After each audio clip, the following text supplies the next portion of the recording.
Seja muito bem-vindo, muito bem-vinda ao programa Doses Milionárias na Comunidade. Estamos aqui na cidade estrutural, na verdade estamos na fronteira aqui entre a cidade estrutural e o Santa Luzia. Eu digo que é uma invasão que invadiu a outra invasão, então é uma cidade muito carente aqui do Distrito Federal. Então, com o grande privilégio de falar sobre empreendedorismo num lugar tão bacana sobre isso. O tema de hoje é empreendedorismo e pioneirismo. Para quem não sabe, pioneirismo é quem começa na frente. E a gente vai falar do AVC ao topo. Como é que, de repente, uma doença, um susto, que poderia ter derrubado um homem, esse homem se fortaleceu e está no topo. E, aliás, há muitos anos empreendendo no Brasil. Outro que há muitos anos empreende no Brasil e empreende em Brasília está aqui do meu lado, meu parceiro, meu irmão. Senhoras e senhores, o homem responsável pela pochete aí, real aqui na sua barriguinha, nosso querido fundador da Pizza César, Manuel Leônidas. Léo, muito bom estar aqui e já é o nosso segundo episódio e a meta são 1000, né, Léo?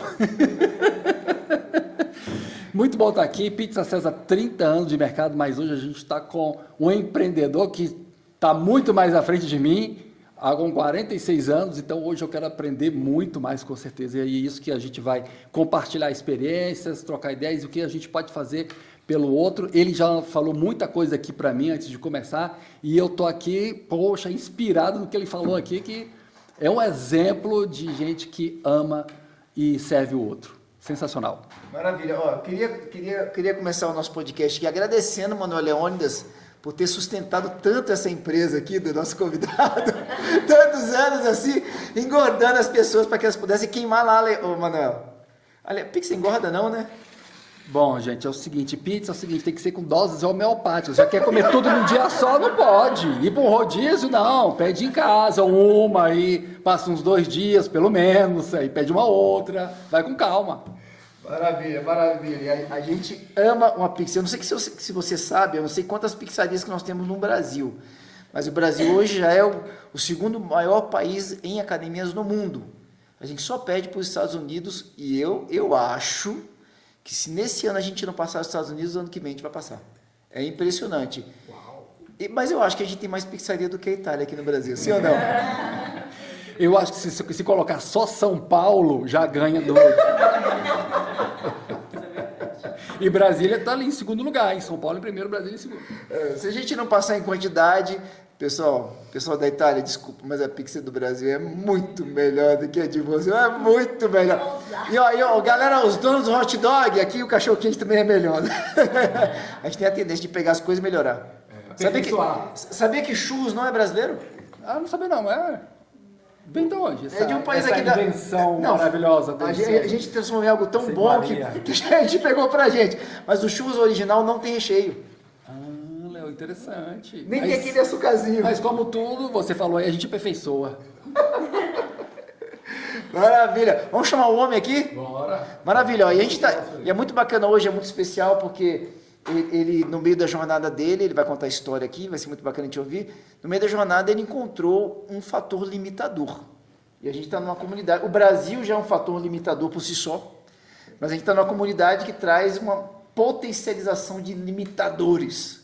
E como que a gente pode, mesmo com limitações surgindo, superá-las e estar no topo? Senhoras e senhores, com este tema, empreendedorismo e pioneirismo do AVC ao topo, estamos recebendo hoje aqui com muita alegria, ele que é CEO da Destaque Academia. Seja muito bem-vindo, Wilson Brasil. Que alegria! Obrigado pela referência e estou muito feliz de estar aqui com vocês. Quero partilhar um pouco da minha história e do meu sucesso nesse sentido. Mas antes eu quero te tranquilizar, porque sobre a pizza, se ela engorda, é provado por meio científico que pizza não engorda. Engorda é quem come. Boa! Muito bom. Ô Wilson, peraí. Há controvérsias aqui. Porque em Brasília, não sei se você sabe, a pizza em Brasília não tinha borda. Porque a borda é a pizza gorda. O Manuel Leônidas, pouca gente sabe, a Pizzaria César é responsável por ter trazido para Brasília a novidade da borda recheada. Culpa dele.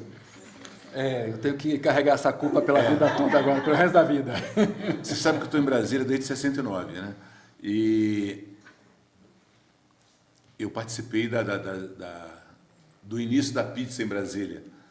A primeira pizza rodízio foi na Desbrave, Sim. na Zanossi. Você lembra o nome que era lá, não? Não lembro. Não era Piazza, né? Não. Piata veio depois.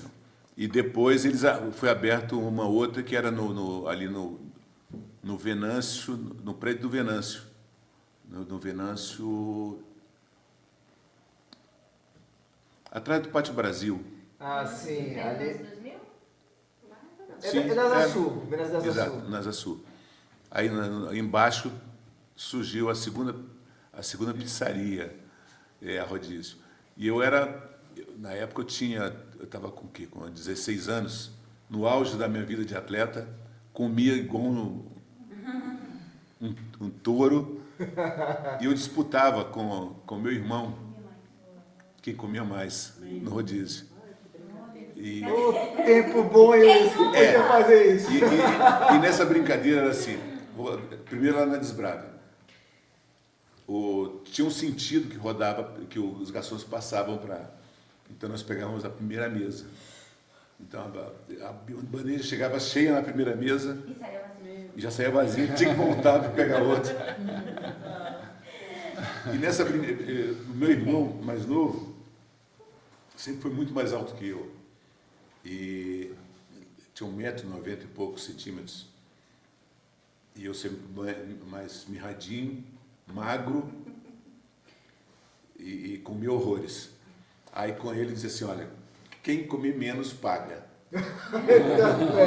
E aí nós íamos para a pizzaria ali eu comia, era cada um quanto do outro.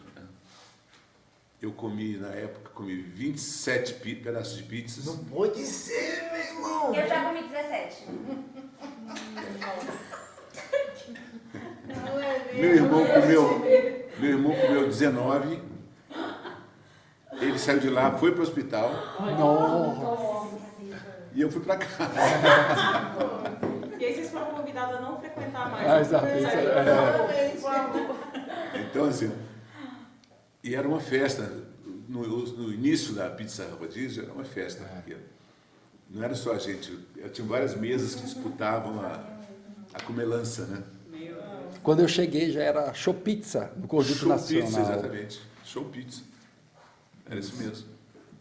A do Venâncio também era Show Pizza. Era show pizza. Show Pizza. Que bacana. Ô Wilson, vamos pedir para você começar aqui a contar a tua história. Eu já conheço a tua história é genial. Eu acho que pode ser inspirador para todo mundo, vai gostar muito de ouvir a tua história. A gente pode começar desde quando você era menino, lá no... De onde você é mesmo, Wilson? Barra do Corda, Maranhão. Por gentileza, por gentileza. Meu conterrâneo, sou de São Luís do Maranhão. Eu voltei de lá tem 2 semanas. 2 semanas. Que legal. Fui participar do Campeonato Brasileiro de Natação. Muito bom. Olha, só uma adenda aqui antes do Wilson começar a contar a história. A Destaque, que é a academia do Wilson, briga aqui em Brasília, assim, tá no topo do topo das academias que brigam aqui nos primeiros lugares a nível de natação aqui em Brasília, principalmente a equipe 30 mais, né? Sim. Muito legal. Mas um pouco da minha história é o seguinte. Eu venho de uma família humilde, do interior do Maranhão, e eu fui criado com todas as necessidades de uma criança pobre. Então, eu digo que eu fui criado em cima da escassez, o que me obrigou a conquistar tudo que eu queria. Na época, eu queria chupar picolé. Eu fui vender picolé para poder ter o direito de chupar picolé. E conquistava o meu direito. Eu queria o circo. Eu ia ajudar no circo para ganhar o direito de ter acesso ao circo. Mas conta pra gente, você ia lá, batia na porta, falava, eu quero trabalhar aqui, ou vai lá onde Sim. vende o picolé, eu quero vender teu picolé, como é que era isso? Ia atrás. Com que idade? Na época eu tinha 8 anos. Você tá de brincadeira. E foi assim, todo o processo começou, eu digo, meu processo empreendedor começou aos 8 anos. Tanto que minha filha diz que ela queria ter começado a trabalhar com 8 anos, hoje ela está com 11, né? E tem projetos de empreender. E eu dou toda a força. Porque assim, ela precisa conquistar o dinheiro que ela vai fazer a festa de aniversário dela. Ela precisa conquistar as coisas que ela quer para ela. Então eu crio facilidades, mas eu não dou como é o projeto de vocês. Então assim, eu fui vender picolé, vendi maçã, tudo em função da necessidade. Eu virei Quem assistiu o filme aqui, me fugiu o nome agora. É um filme famosíssimo. Indústria da Felicidade? Não, é sobre um garoto que projeta filmes na cinema. Marcolino Poinville, não? Não. Me fugiu agora. Esse filme que ele está falando é de um rapaz que ele é agricultor, né? Aí ele faz a invenção, né? Não, esse na verdade é uma cidade do interior onde o garoto é o garoto que vai buscar a bandeja do filme, coloca na máquina, faz rodar o filme. E no momento que, como tinha muitas cenas proibidas, antes passa na mão do dono do cinema, que ele vai cortando os pedaços do filme. Vai censurando ali. Vai cortando os pedaços do filme, onde tinha beijo, por exemplo, tinha que ser cortado. Ele ia cortando pedaços do filme e vai emendando. Então passava por todo um processo.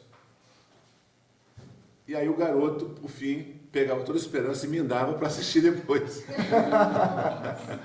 Interessante. Só o que tinha sido cortado. Só que tinha sido cortado. Bem didático.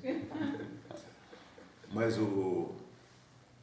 Então, assim, eu fiz todo esse trabalho em cinema, inclusive assistindo o que estava cortado.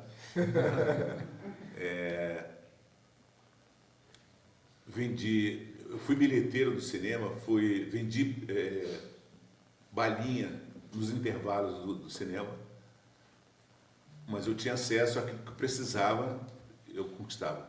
Fui vender jornal para poder comprar revista em quadrinho. Aí isso já não estava me atendendo.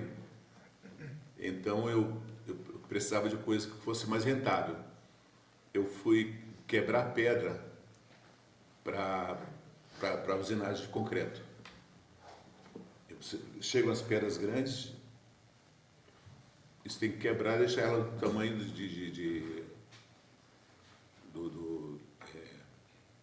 das pedras que você usa em concreto. Concreto, brita. Isso.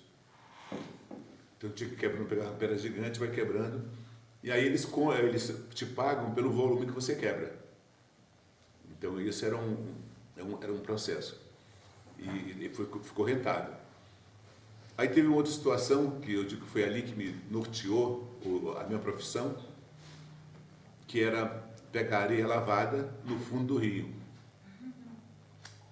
Nós tínhamos uma canoa, então eu levava a canoa até o local onde tinha areia, bastante areia, mergulhava com uma lata furada, enchia de areia, subia, a água escorria, despejava na canoa. Atravessava o rio, descarregava e voltava de novo para encher. Quando tinha o volume de um caminhão, 4, 5 metros cúbicos de areia, eu vendia para o caminhão. Você mais quantos? Só eu. Você conseguia, meu Deus, você retirava do fundo do rio essa areia, quanto tempo para você poder completar a quantidade de um caminhão? Eu não lembro, mas umas 6 horas, eu acho. No dia? No dia. Mergulhando. Mergulhando e... Remando. Você tinha que dar... O peso. Aí depois tinha que descarregar a areia. Que idade que você tinha nessa época, Wilson? Nessa época eu devia estar com 9, 10 anos. Ah, E além da areia, eu comecei a tirar seixos do fundo do rio também. isso é o quê? são aquelas pedrinhas que você usa em jardim, mas na época eles usavam também além da pedra quebrada, eles usavam o seixo como brita também. E eles compravam também.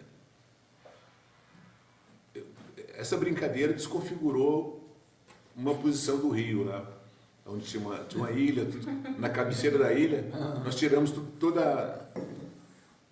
tudo que areia e brita não, e seixos que seguravam, que retinham a ilha ali. Aí com essa retirada, a água vai levando a areia e vai desaparecendo a ilha. Hoje um amigo meu que era um concorrente, ele se tornou chefe do meio ambiente lá da cidade, e ele recompôs essa areia e esse cesto que nós tiramos. Caraca. Mas aí essa coisa de mergulhar, de nadar, foi isso que me deu uma habilidade maior do que quem nadava só dos garotos que nadavam só em piscina aqui. Tanto que eu cheguei em Brasília com 12 anos, era 1969. Primeiro ano de escola eu fui levado a professora perguntou quem sabia nadar. Eu falei que eu. Você está estudando aqui em Brasília no colégio público? Colégio público, lá em Taguatinga. Aí a professora me levou para a competição. E na primeira competição que eu participei, eu fiquei em segundo lugar, em Brasília, da categoria infantil. Mas você já tinha nadado em piscina ou até Nunca. então só em rio? Só em rio. Eu não tinha técnica nenhuma. Não, mas no dia da competição você já tinha nadado em piscina? Não. O primeiro dia que você foi nadou na piscina foi na competição? A competição. Mas peraí, você não sabia nadar crawl, por exemplo? Não sabia técnica, não tinha técnica nenhuma. Eu nadei do jeito que eu sabia. E cheguei em segundo. E aí me encantou aquele cara que me ganhou. Porque eu vi ele na minha frente e disse, o cara não respira, cara. E eu com o cabeção fora d'água. Chegamos lá, a primeira coisa que eu fiz foi parabenizar ele e perguntar para ele onde ele aprendeu a nadar daquele jeito, sem respirar. Ele disse, não, eu respirei. É porque eu respiro para o lado. Eu disse, onde você aprendeu isso aonde? Aí ele falou, no SESI. Aonde? Lá em Taguatinga. Isso era um domingo. Na segunda-feira eu estava lá na porta do SESI. Levei minha medalha, pedi para falar com o professor. E o professor me abraçou nesse momento para eu participar. Eu não tinha acesso lá, porque eu não era sócio do SESI, mas ele me recebeu. E o que eu tenho para dizer para esse meu amigo é que a competição foi a última vez que ele me ganhou. A gente nunca mais. E aí, nessa brincadeira, eu me tornei campeão brasileiro, campeão... Mas só pode... Desculpa, não, tudo bem. Só para a gente não perder de estar honrando quem te honrou também no passado, né, Manuel? O SESI, nesse momento, ele te dá uma bolsa? Sim. Não foi o SESI, o professor que deu. O próprio professor? É. Você vai lembrar o nome dele, não, né? João Carlos. João Carlos, olha que bacana. Eu digo que foi ele que me deu, porque quando o diretor do SESI descobriu que eu nadava sem ser associado, ele mandou cortar meu acesso. Aí depois que eles tinham uma competição... O nome desse você lembra? Faço nem questão. Você pode mandar um abraço dele? Não lembro. E aí, quando tinha competição, o professor me chamava, disse assim, olha, vamos ter competição em tal lugar, você quer ir nadar com a gente? Eu disse, eu quero. Eu nem treinava mais, eu quero. E aí participei de outras competições pelo SESI. Mas eu tenho uma gratidão grande pelo SESI como instituição, pelo que era oferecido às pessoas menos favorecidas, né? E aí a gente tem vários exemplos. Eu não quero me comparar com o Joaquim Cruz, mas o Joaquim Cruz é uma história do SESI. E tem tantos outros aí. A Leila do vôlei é foi uma pessoa criada dentro do SESI. E tem tantos outros atletas que saíram a partir da instituição. E então, daí na vida de atleta, eu estudava e já não treinava mais, mas eu competia, continuava competindo. Participei de jogos escolares brasileiros, jogos de Brasília. Aí passei a trabalhar durante o dia e estudar à noite. Aí eu fui participar de um campeonato que tinha chamado Corujão, que era da Fundação Educacional, só de escolas noturnas. Olha que bacana, duvido que isso exista ainda. Não. E então fui campeão em todas essas trajetórias. Aí eu estava trabalhando, eu trabalhei antes do primeiro trabalho, eu tinha 12 anos, eu lembro de ter percorrido a W3 Sul, que era o grande centro comercial de Brasília, da 502 a 516, passando de loja em loja, pedindo emprego. Mas eu era só um moleque de 12 anos. A única loja que abriu as portas para mim foi a Papelaria Açu. Ele me chamou para eu fazer um teste. E eu fui todo afoito, disse, não, faço prova, faço o que você quiser. Aí o cara me quebra, me dá uma regra de 3 para eu fazer. Eu não tinha estudado aquilo ainda. Porque eu tinha que dar os percentuais de desconto, essas coisas. Aí fiquei na regra de 3. Não passei e continuei a andar 3. A Papelaria Açu acho que ficava na 504 ou 506 por ali. Fui até 16, não consegui nada. Depois de muito tempo eu me pergunto, digo, se eu tivesse passado lá, eu estaria como estou hoje? Com certeza não. Porque a minha projeção é o seguinte, se eu tivesse passado, eu seria um ajudante de balcão, logo eu seria um vendedor e não demoraria muito, eu me tornaria um gerente da papelaria. E meu universo ia ficar por ali, e para mim estava muito bom. Eu nunca almejei além do que estava a minha visão, minha capacidade de alcance. Aí eu fui, aliás, uma prima ofereceu um emprego para o meu irmão mais velho no Ministério das Comunicações, através de uma empresa terceirizada. Aí meu irmão estava no Exército, ele não podia assumir, ele estava fazendo serviço militar. Então fui eu, molequinho ainda de 13 anos, fiz entrevista, a pessoa disse, não, você vai ficar. Aí eu fui contratado para trabalhar no gabinete do ministro. Com 13 anos? 13 anos. Por uma empresa terceirizada, eu era office boy. Mas para mim eu sempre fui muito competitivo, muito aguçado para conquistar as coisas, porque eu precisava. Nós tínhamos lá um pool de office boys, eram 8 office boys na mesma sala. O telefone tocava, quem atendesse tinha que ir lá atender o pedido.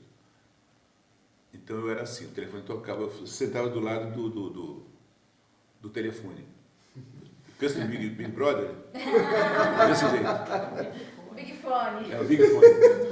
O telefone tocava, eu pegava e atendia. O engraçado é assim, boa parte deles vieram do Rio, com a transferência dos ministérios para Brasília. E eles faziam assim, ó, o telefone tocava, eles faziam assim. E eu atendia. Então eles juravam que eles estavam me sacaneando. Só eu trabalhava. Eu ia, atendia, me chamavam, ia atender, fazia o serviço, voltava, sentava do lado do telefone de novo. E os caras espertalhões, não vou fazer nada, ele trabalha. Deixa ele trabalhar. E chegou o final do ano, comecei a trabalhar em julho, quando foi o final do ano, eu ganhei de presente todas as secretárias do gabinete do ministro. Fui presenteado por todo mundo, porque eu era um ligeirinho na época. Aí os colegas ficaram bravos lá, por que só eu ganhava? Eu continuei no meu... Aí eu fui convidado para só eu ficar no gabinete, diretamente do gabinete do ministro, para atendê-lo, para as demandas das 4 secretárias que tinham no gabinete dele. Então eu já fui separado do pool. E em pouco tempo, um dos chefes de um departamento lá que eu atendia, ele começou a me colocar para aprender o serviço dos demais. Aí eu fui transferido, aliás, mudou o governo, eu fui transferido para um departamento que era a parte de protocolo de documentos. Eu aprendi tudo ali, fazer resumo de processo, resumo de todos os documentos, e criar fichas e tudo. Aí, na mudança do outro governo, tiraram todo mundo, porque todo mundo era terceirizado, tiraram todos, ficou só eu dentro da sala, para ensinar o serviço para os que viessem, para ensinar para toda a equipe que iria vir. Eu fui ensinar o serviço de cada um, para toda a equipe. Aí um desses chefes saíram, não só o chefe de gabinete, alguns diretores, saíram e foram trabalhar no Ministério do Transporte. Esse era o Ministério das Comunicações. Foram para o Ministério dos Transportes. Aí um desses chefes disse assim, Wilson, você quer vir trabalhar com a gente aqui no Ministério do Transporte? Eu disse, claro que eu quero. Então eu vou te colocar aqui como auxiliar administrativo. Eu disse, tá ótimo. Eu era office boy. Tá ótimo. Fui ganhar o dobro lá. É tudo que eu queria. Aí eu já tinha mais acesso aos chefes, eu tinha sido convidado. O privilégio era tão grande que eu consegui um emprego para o meu irmão, que ele entrou lá já como chefe de seção. A moral era grande. A moral era grande. Eu virei QI já, né? Engenheirinha virou QI. E nessa jornada aí eu fiquei. Aí o pessoal houve uma mudança para uma empresa vinculada ao Ministério do Transporte, que era o GEIPOT. Aí um outro chefe me levou para o GEIPOT. Lá eu já fui como chefe de seção.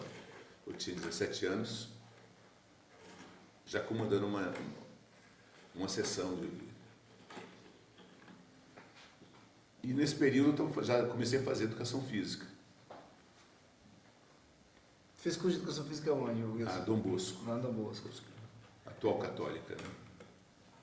A faculdade foi transferida para a católica. Então, nesse percurso, eu estava formando em educação física, e dentro do GEIPOT eu conseguia assim, me sobressair em várias situações. O chefe de um outro setor, que era o de comunicações, ele começou a me usar para fazer serviços para a área dele. Organização de eventos, organização de campeonatos internos, para mobilizar o coletivo da empresa. Aí essa pessoa, para mim, foi assim uma luz, porque após eu fazer vários eventos para ele, ele chegou para mim e disse assim, Wilson, por que você não sai daqui? Você está louco? Meu emprego. Ele, não, sério, o que você faz para cá, se eu te pagar por fora, você vai ganhar muito mais do que isso. Porque você ganha teu saláriozinho de assistente, se você fizer, você vai, abre um CNPJ e eu vou te contratar para você fazer o mesmo serviço que você faz. Eu não entendi muito, mas... Aí ele disse assim, ó, deixa eu fazer aqui. Ele pegou um cartão, anotou aqui, ó, colônia de férias que você fez aqui, ó. você ganha X. Isso. Tá? E foi me passando, eu disse, ó, me demite. Com aquele papel na mão, eu pedi para ele demitir, ele me demitiu, eu peguei o fundo de garantia, aí comprei eu paguei pelo direito de uso de um espaço no Conjunto Nacional. Lá era um salão de beleza, chamado Semblante, que usava parte da sala para aula de ginástica. Ela ia fechar, ela tinha lá uma parte espelhada, tinha barra, tinha... É isso que eu quero. Naquela época era o único shopping que tinha, inclusive, era o Conjunto Nacional. O Conjunto Nacional é um dos primeiros shoppings do Brasil. Do Brasil, inclusive. Isso eu não sabia. E de Brasília foi o primeiro. Foi o primeiro. E eu peguei na terceira etapa. Não, na segunda etapa, na verdade. Porque o Conjunto foi construído em 3 etapas. E aí, nessa história, minha mãe chegou e disse, você não vai largar o teu emprego. Todo mundo está fazendo concurso para entrar nesse emprego. Você vai sair por quê? Eu disse, eu vou fazer o que eu quero, o que eu gosto. Ela disse, meu filho, essa vida de professor de educação física é igual a vida de artista. É muita gente tentando, pouca gente dando certo, dá certo. Não largo o certo pelo duvidoso. Eu digo, olha, mas é o que eu quero fazer. Se eu não der certo nisso, eu não tenho nem por que ter estudado o que eu fiz. Era muito convicto, né? Do Sim, que queria. eu tinha certeza. Tinha certeza. Importante isso. O foco é essencial. E o foco se aprende no esporte, na prática esportiva. Né? A dedicação, o foco. Aí eu saí contra a vontade da minha mãe do emprego, que eu pedi para me demitir, e comecei a academia. Primeiro ano no Conjunto Nacional, eu tinha aula de ginástica. O nome já era de destaque ainda não? Não. E assim, só um adendo aí, que é muito interessante isso, porque muita gente fala assim, eu estou sendo desobediente ao meu pai, à minha mãe. Sim. Né? Mas não é isso, é porque eles querem o melhor para a gente, acham que ali é uma direção a ser seguido, mas aquilo que a gente quer. E aí, Sim. enfim, mas eu tenho certeza que depois sua mãe ficou feliz. Ficou. Aí, nesse processo, tem uma história dela revertendo essa mesma informação. Aí eu comecei com ginástica, tinha balé e karatê na sala. Mas ali era um local atípico para uma academia, porque não tinha, o estacionamento era complicado, os horários de funcionamento, o ideal ali para funcionar bem ali tinha que ser no horário comercial. Depois do horário não dá para funcionar, porque era perigoso ali. Ali era uma área de prostituição, uma área de Uso de droga. uso de droga, sim. Ali era uma área de circulação dos recrutas do Exército. E junto a isso vinham os usuários dos recrutas. Então, assim, então era um local mal visto até, a partir de um certo horário. A partir das 18 horas era complicado ali. Não era um ambiente familiar, vamos dizer assim. Então eu precisei identificar como funcionaria. Aí eu comecei a dizer, o que se faz sábado à tarde em Brasília? Não tinha muita alternativa. Eu disse, olha, então eu vou criar turmas de dança à tarde. Sábado à tarde. Domingo é um dia morto também, assim, principalmente à tarde. Criei turmas sábado e domingo à tarde. Lá era vazio, estacionamento à vontade, e comecei a usufruir desses espaços. E pegou, funcionou? Sim, ficou melhor do que os dias de semana, mas não atendia ao custo do operacional. Então, cheguei ao final do ano, de um ano de funcionamento, eu digo, não dou conta. Eu tive que bancar a diferença, aluguel, condomínio, essas coisas, os impostos, e minha mãe que bancou. Eu te avisei. É, Eu falei. mas aí eu disse, mas eu quero fazer o que eu gosto, eu quero trabalhar com natação. Aí fui alugar a piscina de um clube Vizinhança da Zanotti, que também era tido como um local duvidoso. Não tinha fama boa. Imagine nessa época. E ali fiz um contrato lá com eles, piscina de qualidade duvidosa também, sujo. Ali foi uma escola para aprender a lidar com. O que não fazer, o que não ser.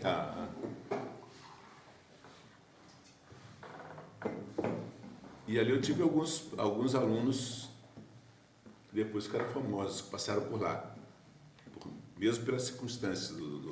Mas foi lá que eu consegui desbravar o empreendedorismo.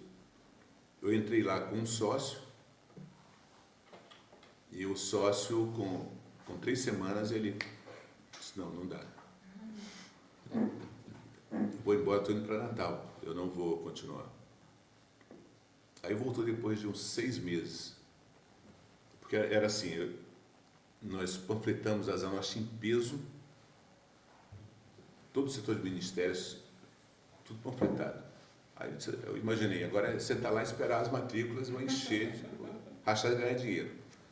Apareceu um aluno de manhã, um aluno à tarde, e não foi por causa do panfleto. Mas hoje você acredita o que, Wilson? Que o panfleto não era legal ou realmente...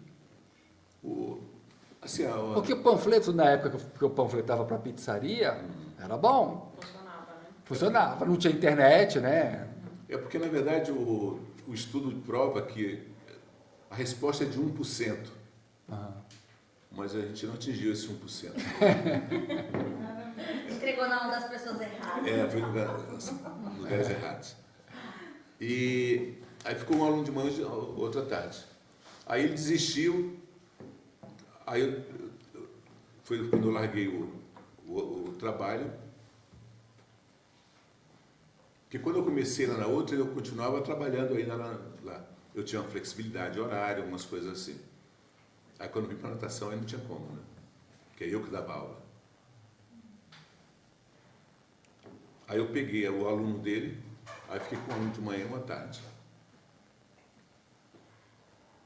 Mas assim, a dedicação era total a esses alunos. É como se estivesse cheia. Assim, e com 3 meses eu já estava com 80 alunos. Meu Deus. Passaram 6 meses, quando esse meu amigo voltou, eu já tinha mais de 300 Tu alunos. não aceitou ele de volta não, né? Aí ele chegou e disse assim, e aí, Wilson, como é que tá, cara? Como está a nossa sociedade?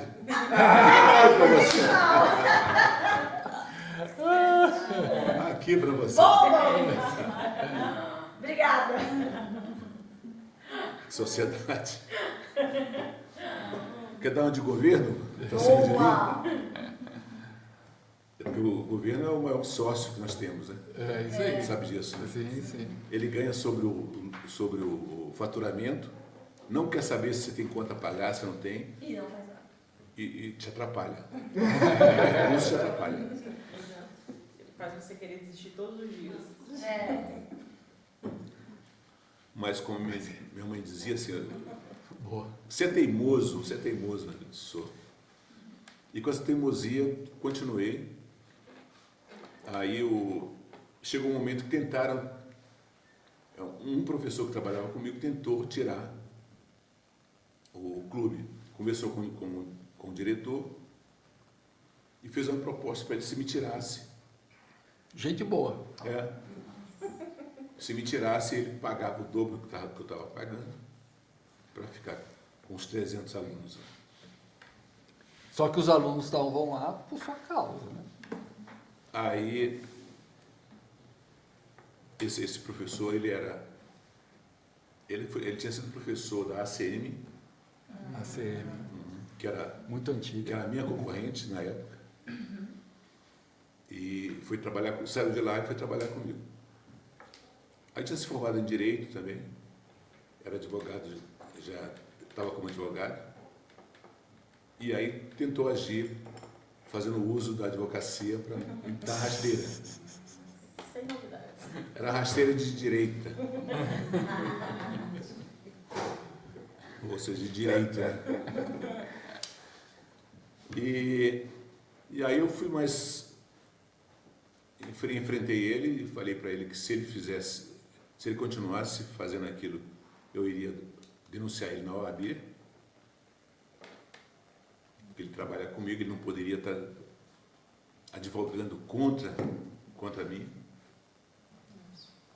ele como funcionário. Eu nem sei se isso era real. Só sei que eu fiz. Sei que eu fiz e ele pulou, ele absorveu e Parou. parou. Então era real. E daí surgiam as ofertas de outros lugares para eu expandir, porque não tinha vaga, não tinha.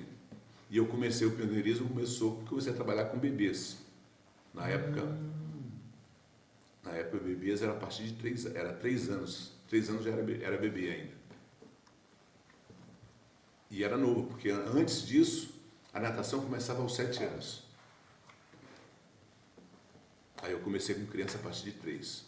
Que bacana. E alguma outra coisa em termos de pioneirismo também é porque até então a academia só era de malhação, só era de halterofilismo, só era de elevação de ferro. Quando surgiu a academia de natação, virou um... Uau. Aí comecei a ser procurado por meios de comunicação, por jornais. E quando surgiu com natação para bebês, então aí eu virei o astro da natação. Apareci em todos os jornais, todos.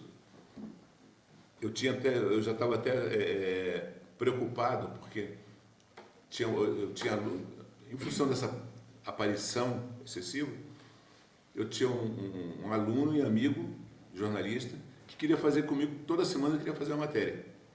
Eu disse não quero essa aparição não. Fica parecendo exagero e não tô disposto a virar vidraça tão rápido assim. E recuei nesse processo. Mas por ele era... Toda semana. Toda semana tinha uma matéria. Aí, entre alguns títulos que ele colocou, ele tinha assim, o Brasil que deu certo. Ainda bem que não foi a favela venceu.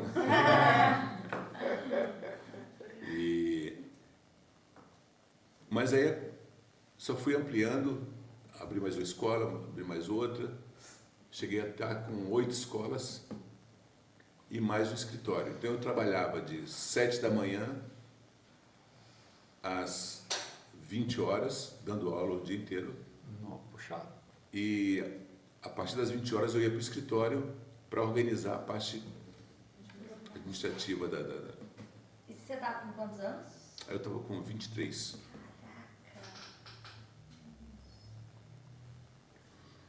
Então, nesse processo todo, aí quando eu cheguei, estava com 8, depois surgiram mais duas escolas, abri mais 2, aí cheguei à conclusão de que era demais.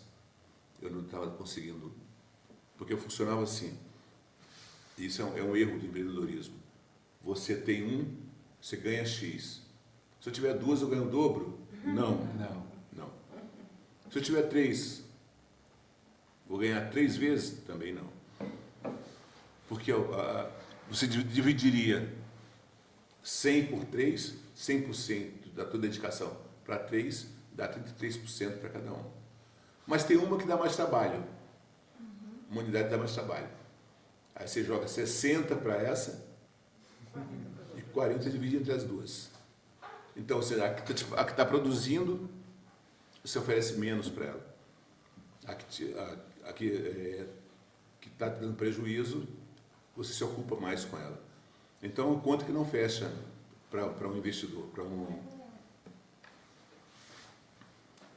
E aí eu decidi, disse assim, olha, chegou o momento, eu vou fechar tudo Aí eu passei a entregar para os meus professores, cada lugar que eu tinha, fui passando, fui distribuindo. Aí fiquei com uma só, com duas, na verdade. Foi difícil tomar essa decisão? Porque às vezes a Sim. gente se apega, né? Há um apego gigante. Gigante. Eu recebi muita proposta de compra e não vendi. Eu recebia de parceria de sociedade, também não, porque era como se eu fosse permitir a apropriação daquilo que é meu. O cara disse, dá para dividir a tua mulher? Não. Dá para dividir a academia? Não. Entendeu? Tem coisas que não se divide. Mas assim, o desapego é dolorido. Mas era uma decisão. Entendeu? Essa questão de passar para o professor. Interessante. E sem cobrar nada. Então, aqueles que me cobravam salários melhores, me cobravam isso, aquilo, outro, em pouco tempo fechavam os lugares, infelizmente. Mas é porque a visão é outra. A visão do empregado é que o patrão está arrastando e ganha dinheiro. Multiplica o número de pizzas vendidas, né? O número de pizzas vendidas no dia e diz assim, ó, o cara está ganhando... O Manuel tá rindo. Que no caso do Manuel é uma verdade.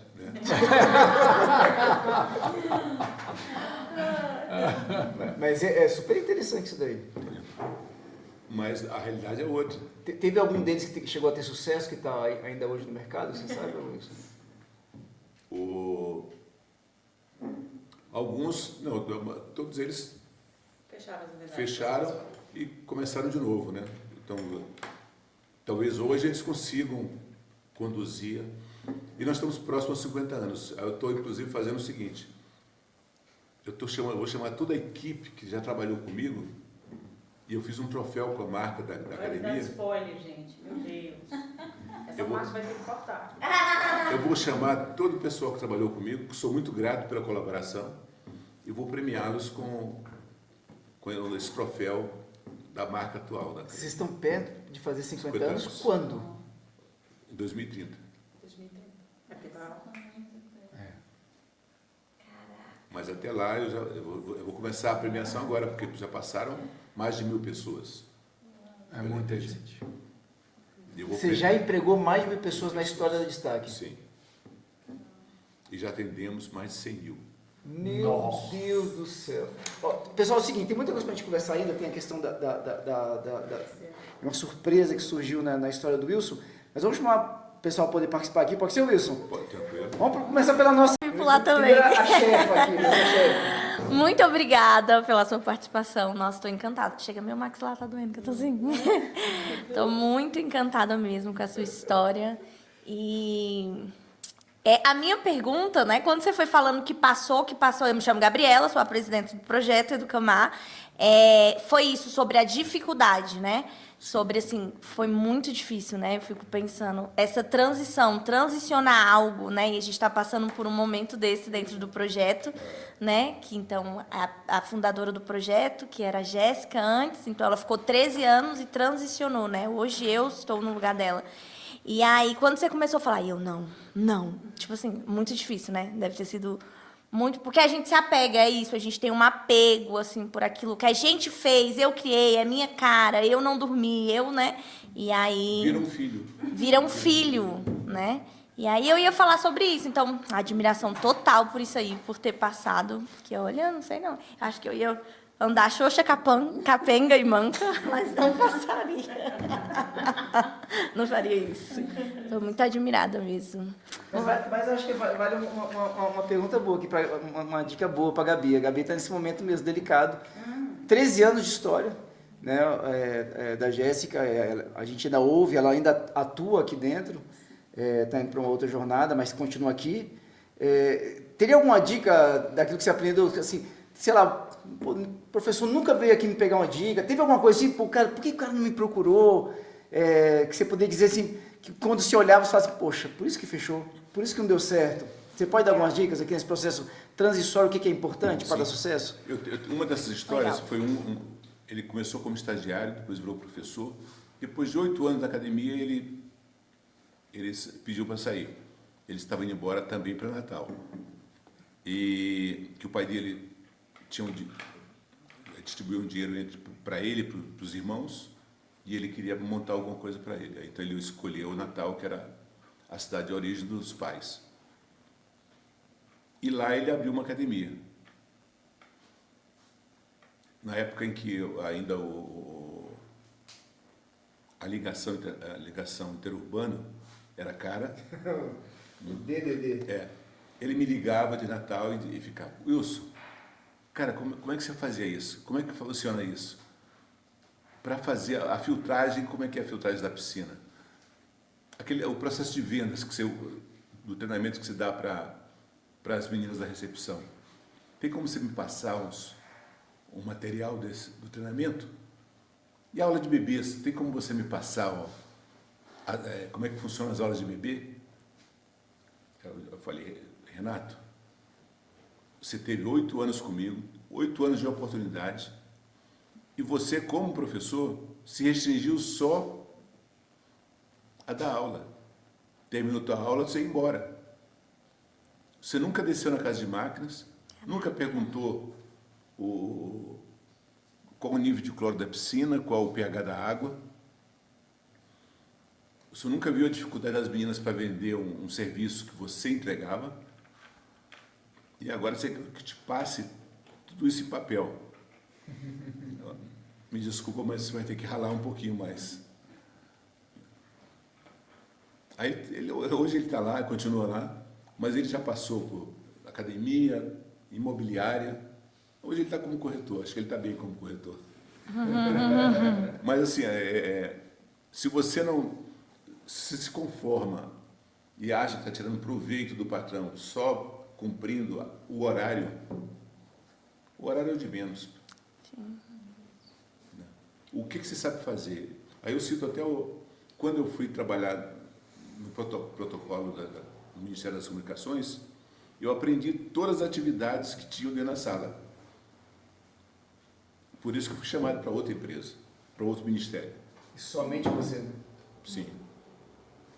E para mim era um privilégio. E dentro do ministério, antes de sair, tem uma coisa que é muito interessante. No final do ano, no final de governo, no final do ano, não é da idade de vocês, mas era o presidente Geisel. Todo mundo tá com a pele boa, né? Era o presidente Geisel e o ministro das Comunicações era o Egino Cossetti. No último ano, como eu atendia só o ministro, aí ele baixou a portaria elogiando vários diretores, vários chefes de departamentos do Ministério. E uma portaria específica para o office boy. Olha só. Ligeirinho. Ligeirinho. Elogiando pelos serviços prestados. E eu tive o privilégio, depois de um bom tempo, 30 e tantos anos depois, mais de 40 talvez, eu sou rotariano, na época eu estava frequente e havia uma homenagem para o ministro. E nessa homenagem eu tive o privilégio de eu entregar a comenda para ele, do Rotary, e agradecer a ele tudo que eu tinha recebido lá, e principalmente a portaria que eu recebi, que eu mostrei para ele. Caraca, que legal. Legal. Eu acho que é isso, né? A questão da transição é você colar na pessoa mesmo, né? É não querer de mão beijada, Sim. né? É muito fácil, né? Eu chegar na Jéssica e falar, amiga, por favor, me fala como que você fazia, tudo que você fazia. Sim. Não é sobre isso, né? E hoje eu falo isso, se eu sou uma líder, é porque eu olhei a Jéssica durante todos esses anos fazendo, né? Então, cara, como que faz? Eu preciso fazer, eu quero estar. Todos os ministérios, todas as áreas do projeto, eu estava enfiada quando eu cheguei aqui, né? Então, eu acho que é isso. A gente nunca está preparado para esse negócio de transicionar, Sim. né? Nem para passar e nem para para receber. receber. Então, por isso a importância de... Caraca. E dentro da minha empresa tem alguns cases de sucesso também. Eu recebi uma menina lá de 17 anos para trabalhar na recepção. E nessa experiência dela, ela fez 5 entrevistas comigo para poder entrar. Porque assim, eu achava ela simpática, mas ela não tinha o perfil do que eu queria, o perfil da academia. Não, mas se rejeitava, ela voltava. Voltava de novo, pedia de novo e vinha. Só. Ele contratou pela persistência dela. Ela se mostrou tão interessada que não tinha uma alternativa. Contratei e ela tinha razão em insistir. Para mim, foi o melhor que eu fiz. Hoje ela é minha gerente geral. Como é que é o nome dela? Daiane, Daiane. uma pessoa que eu tenho muito orgulho. Não vale chorar. É porque o case é Entrou com 17 anos. 17 anos. E hoje... Não, ela está com 30 e... 37. Ela tem a minha idade, né? Ela é mais nova que eu, ela tem 2 anos. Daiane tem 35 anos. Daí Ela vai gostar, ela vai gostar. daí eu tenho 20 anos. Vai estar com 18 anos na empresa. E... O que é uma raridade. Mas já tenho empregados que vai aposentar já ano que vem. 30 anos de cara. 35 anos. 36. E o caso dela é pelo seguinte, chegou um momento, porque ela sempre abraçou o que eu contava, o que eu dizia, e ela queria fazer melhor, queria ajudar. Como é que eu posso ajudar? Como é que eu posso fazer? E nessa história ela se dedicava muito, e eu sempre reconheci isso. E chegou um momento que eu precisava de um administrador para a academia, para aliviar a minha demanda de serviço.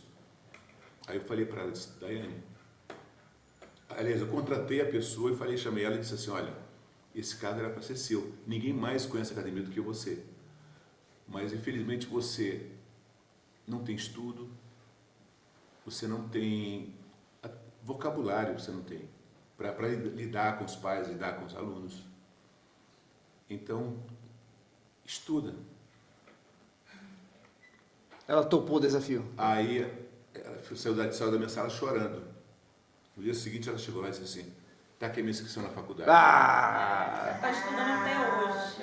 Que espetáculo. Essa menina hoje tem quatro graduações. Caraca! 2 pós-graduações e está inscrita no doutorado. Que espetáculo, que espetáculo. Wilson, pessoal, a gente vai fazer um curto intervalo, a gente estourou bastante o horário aqui, a gente vai pegar daqui a pouco só a participação da comunidade, porque a gente estourou bastante o horário, a gente precisa dar só um rápido break e a gente já volta, pode ser? Fechou. Rápido break, estamos hoje aqui com o Wilson Brasil, que é proprietário, fundador, CEO da Destaque Academia, que está quase aí para completar 50 anos de história, hein, pessoal? E agora estamos com nossos queridos amigos aqui da comunidade participando com as suas perguntas e comentários. Olá, Wilson, tudo bem? Meu nome é Gabriela, eu sou mãezinha da comunidade, participo do Educamar. Sua história é inspiradora. Explica só pra gente o que é mãezinha da comunidade. por favor. Mãezinha da comunidade. Eu moro na comunidade, sou atendida pelo Educamar e também ajudo, né? Uma forma de retribuição, ajudar outras pessoas que também fazem parte da minha comunidade, né? Ajudo as pessoas, assim, a chegarem aqui, né? Porque normalmente elas perguntam, nossa, e aquele projeto? Mas não sabem realmente o que faz o projeto, o que é o projeto, né? Aí então a gente mostra para elas como chegar até aqui, como se envolver, porque às vezes a pessoa acha que é só, tipo assim, chegou aqui na porta no dia de alguma festividade, alguma coisa e tá tudo bem. Não, o projeto é muito mais que isso. Achei linda a sua história, inspiradora de verdade. E uma coisa assim que me deixou, você resumiu aí a história, só que tem um peso, né? Tem um peso aí, é uma história assim que, tipo, resumido, a gente não tem a dimensão do que realmente você passou, né? A gente, nossa, que tipo assim, começa a história ali, aí desenvolve rapidinho. Mas eu sei que realmente é uma história assim, que tem um peso, você teve que realmente abrir mão de muita coisa, lutar, correr atrás, e isso é o que a gente, assim, se inspira, né? Uma pergunta rápida, assim, que eu fiquei bem curiosa. O que acontece? Naquela parte de acessão, que você chegou assim e falou, nossa, agora eu tô top, mas eu vou ter que abrir mão. Qual foi a sua sensação de ter que abrir mão de uma coisa que você construiu que estava realmente dando certo? Eu identifiquei a incapacidade de dar continuidade naquele formato. Então, se eu continuasse, era uma derrocada, ou seja, eu não iria dar conta de continuar, porque ao mesmo tempo me exigiam em todas as academias, queriam fazer aula comigo, e eu não daria conta. Então, eu já estava trabalhando excessivamente, já dentro de um processo de sacrifício mesmo. Eu já não via meus filhos, eu saía de madrugada, chegava de madrugada, o casamento estava acabando, então era o momento de parar. Eu tinha que... É aquela questão de ter que abrir mão, né, de alguma coisa. Em vez de parar, exatamente, eu tenho que pagar algum preço. Né? Sim. E o preço foi abrir mão de algumas conquistas. Mas se falando de mãezinha, eu quero dizer para você que eu tive uma mãezona. Eu acho o diminutivo não tão bom. Eu tenho certeza que vocês são mãezonas também. Minha mãe se separou do meu pai, ela tinha 37 anos. Ela tinha 9 filhos. Nossa. E no interior do Maranhão, ela pegou 9 filhos, colocou embaixo dos braços e disse, eu vou para um lugar onde o horizonte seja melhor para meus filhos, porque lá não era. E viemos para Brasília. Então, tudo que eu tenho, todo o meu processo de crescimento, eu devo minha mãezona. Temos muitas mães assim aqui. Temos então, assim, que vieram de outro lugar e trouxeram seus filhos. Eu só tenho a dizer assim, é possível. Eu tenho certeza que cada um faz o melhor. Sim. Não tem arrependimento nessa história toda, porque a gente faz o que está ao nosso alcance, o que nós conhecemos na época que nós fazemos, e o restante é rezar e orar. Tranquilo. Né? Meu nome é Odineia, eu sou mãezona da... Vamos lá, né? Vamos absorver. Aqui da Santa Luzia, né? Sou voluntária atualmente no projeto Educamar, né?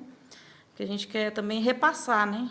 O que a gente foi beneficiada lá atrás, né? A gente quer repassar agora para recompensar tudo que o Educamar faz pela gente, né? Desculpa pelo erro. Estou um pouquinho nervosa. Hoje, apesar que não é a primeira vez, mas estou um pouco nervosa. Mas o projeto aqui inspira muitas pessoas aqui, entendeu? E realmente ele faz a diferença e muda muito a vida de muitas pessoas. Eu sou prova viva aqui, né? Quando eu comecei a ser atendida pelo projeto Educamar, eu tinha a 5ª série, né? Aí recebi um incentivo muito grande numa roda de conversa que a gente tinha aqui, né?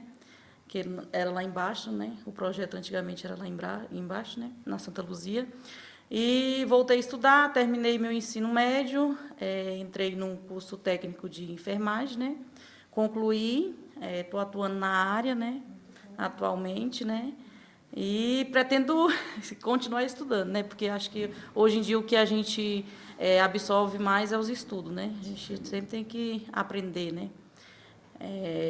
E minha pergunta que eu tenho, assim, pela sua história, assim, que acho que foi se não foi a melhor, é uma das melhores que eu já vi, assim, história de vida. Eu queria perguntar para você, e aquele menino lá atrás, quando você olha para ele, hoje em dia, o que você diz para ele hoje em dia? Ele já me fez essa pergunta uma vez. E eu, assim, me virei para o moleque e disse assim, ó, tá vendo, moleque? Deu certo.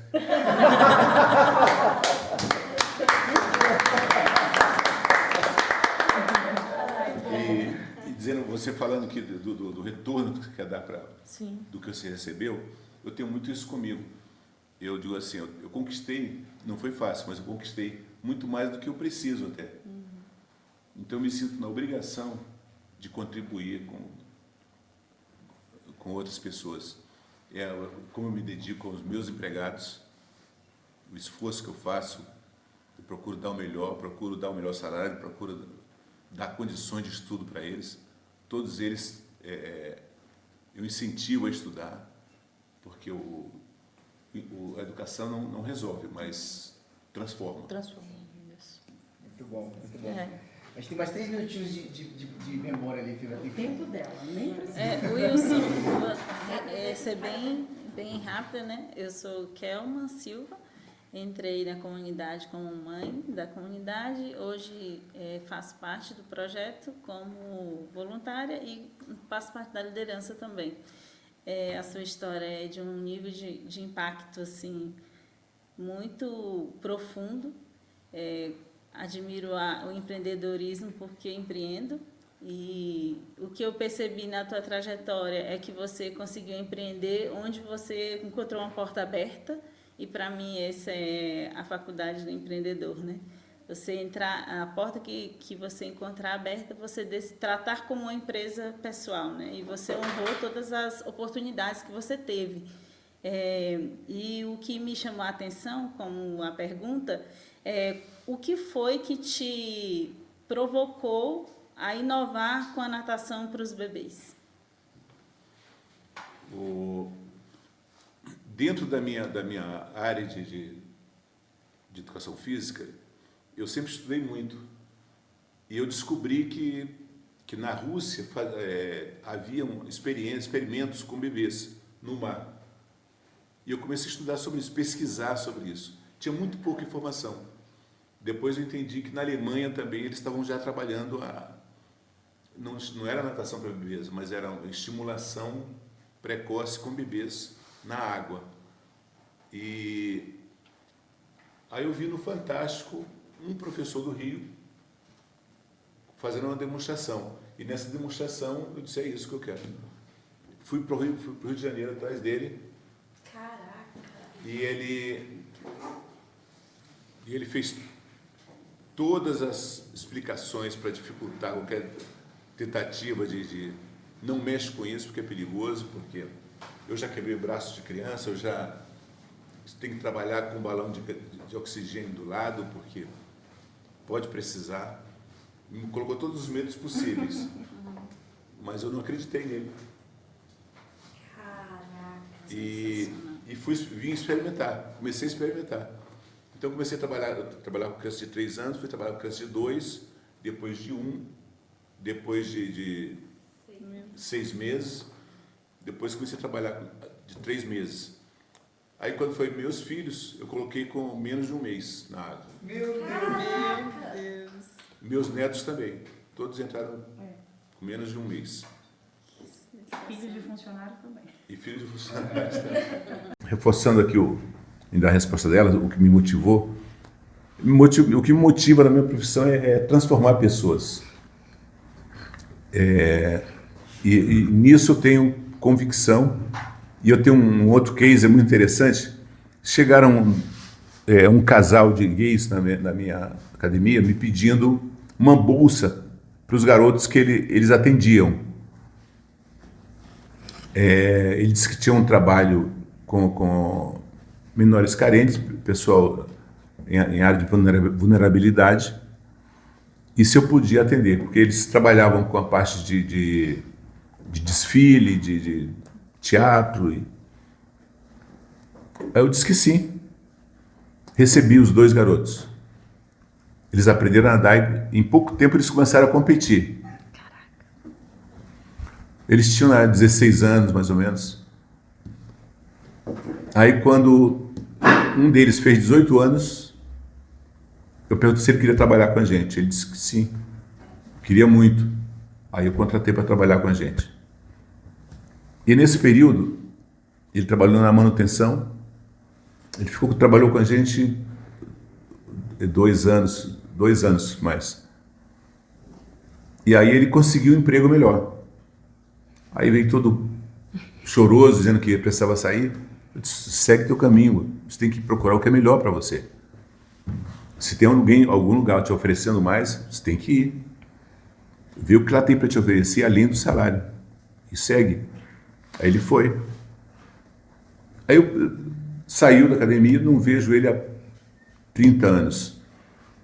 aconteceu do AVC, sofri um AVC em 2017.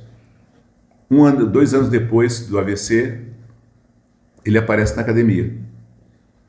Eu disse: Wilson, eu estava lá em Brasilinha, estava na feira, e passou uma menina com a blusa da academia, e eu perguntei se ela trabalhava aqui, ela falou que sim.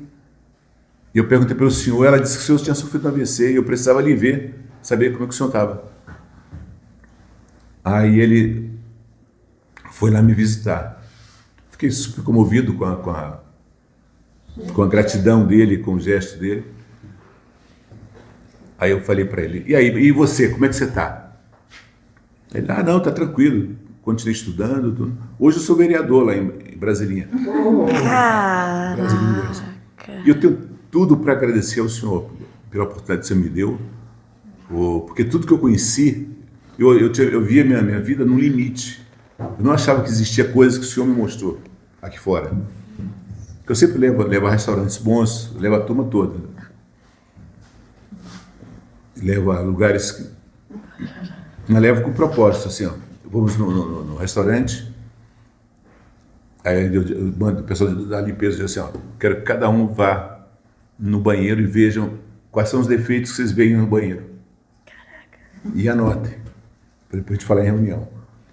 As meninas da recepção disseram: eu quero que vocês percebam o atendimento do garçom. E depois vocês anotem o que tem de errado no atendimento deles. Para que eles tirem isso de... E é fácil ver o defeito, é difícil encontrar o seu, né? Então eu sempre usei com esse propósito de, ao mesmo tempo, proporcionar a eles um bem-estar. Tá aí esse menino, ele é vereador lá em Brasilinha. Aí ele disse: eu não sei como agradecer ao senhor. Eu digo: pois eu te digo como me agradecer. Você acha que eu fiz bem para você? O senhor mudou minha vida, eu não tinha perspectiva nenhuma de vida. Então eu te ajudei, sim. Então hoje você pode fazer o mesmo. Não precisa fazer para 10, para 100. Se você transformar um, você já me agradeceu. Então... Como que eu encerro? Chorando. E é muito legal essa última frase, porque a gente trabalha com esse lema, né? A gente... eu odeio chorar, gente, eu não choro, não. A gente sempre fala quando as coisas estão muito ruins. Cara, se a gente olhar para e um deu certo, uma família deu certo, a gente alcançou o nosso objetivo, né? Então, eu queria te agradecer muito, muito, muito pelo dia de hoje, Wilson, de verdade. Foi um privilégio estar nessa mesa com vocês, né? Ouvindo a sua história, a sua trajetória. Agradecer às mãezonas que estão aqui, né? E é isso, a sua história é muito inspiradora. Agradecer Léo, Manuel, por essa oportunidade. E Eládio. Agradecer de verdade, foi incrível, foi uma experiência muito legal e, cara, inspiradora de verdade que você faz, a sua história, a história da academia. Com certeza foi um tesouro pra gente aqui na comunidade, como famílias e como projeto também aqui.